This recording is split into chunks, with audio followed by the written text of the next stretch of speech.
Today on FSI, we are breaking down the Arizona Cardinals and the Seattle Seahawks from a betting perspective.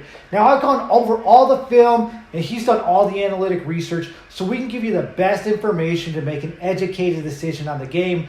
I'm your host, Tom Cross, and to my right is our analytics expert, Stephen Booth.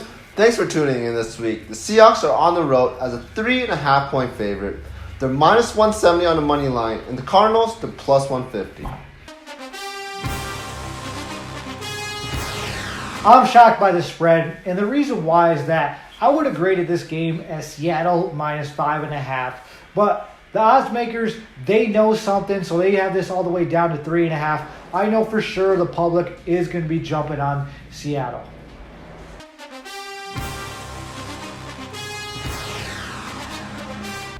The Cardinals had a dominant Week 6 win against the Cowboys. They forced 2 fumbles against Zeke and 2 interceptions on Andy Dalton. Their 38-point win was the largest win of the season, and this will be back-to-back weeks that the Cardinals have won by 20 points or more. But this week, Arizona will be up against a really well-rested Seattle team. They're fresh off their bye week and also be coming in this matchup without a single loss. Quarterback Kyler Murray, he's been inconsistent this year. He struggled against the Lions and the Panthers, but has played well against Dallas and the Jets. So overall, I've given him about a C to a C plus this year, but he is able to affect the game in 2 different ways. He's running the ball well around the goal line, and obviously his arm is elite, and it's always a threat.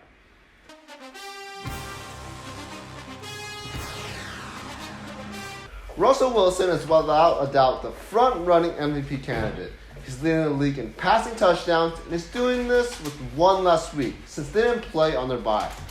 The only QB in the MVP race was Aaron Rodgers, but after what he did last week, I think it's fair to say he's definitely not winning it this year.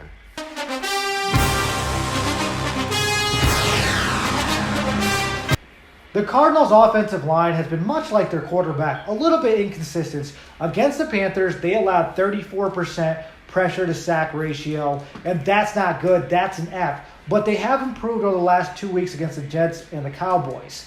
Now, on the other side of the ball, Seattle's defensive line is horrible. They're not good at all. They've actually rated out to be a D over their last 5 games. So I got to give an advantage to the Cardinals in this matchup.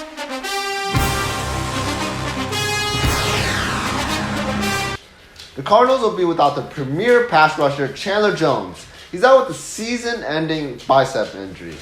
And that's going to be a big downgrade for that defensive line that's pretty weak to begin with.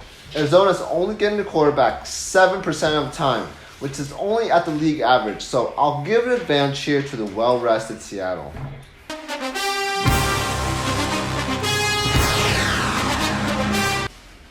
The Arizona Cardinals wide receiver core has some good news. Christian Kirk played great. He had an 80-yard score against the Cowboys, so he's definitely a dangerous weapon that should help open up Denard Hopkins. Now, Seattle's secondary is getting some good news.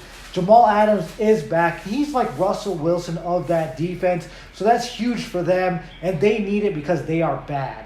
Overall, I got to give an advantage to the Cardinals' weapons because Seattle just doesn't generate enough pressure.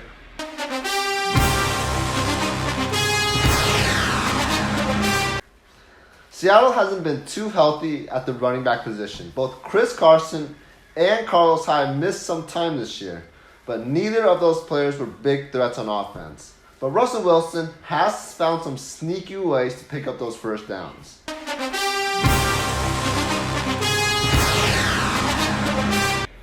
Now, when I look at the Arizona Cardinals running back situation, Kenyon Drake had a big run against Dallas, so things are looking good in that department.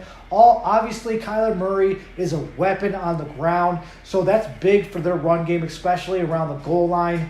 Now, Seattle, they can't stop the run, and they're atrocious on the defensive line, so I feel like there's obviously advantage for the Cardinals here.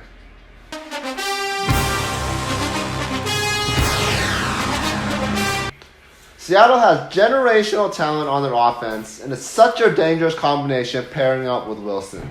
And even with the poor pass protection, Seattle still finds a way to connect on those long passing routes with those duos. Metcalf is a very young player, and only time will tell how much better he can be.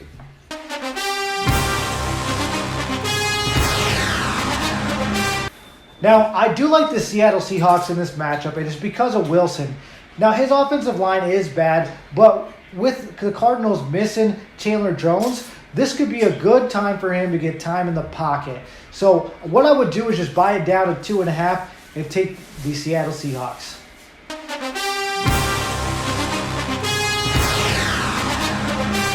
This is going to be a division grudge match. And when these two teams match up, it always comes down to that last possession. Both teams have great weapons on the outside, but the Cardinals have the far superior run offense. If the book is giving me the points at home, I'm taking the Cards plus 3.5 points. Now, we can't predict injuries or the weather, so make sure you do me us a favor and follow our Twitter for our official moves. We're 11-2 there, and we are killing the sports book. That's it for us. Do me a favor, smash that like button, and subscribe. Tell us who you're going to be taking in the comments below. We don't care about favorite teams here. Our focus is on making you money. Follow our social media on Twitter, Instagram, or our webpage. The links are below.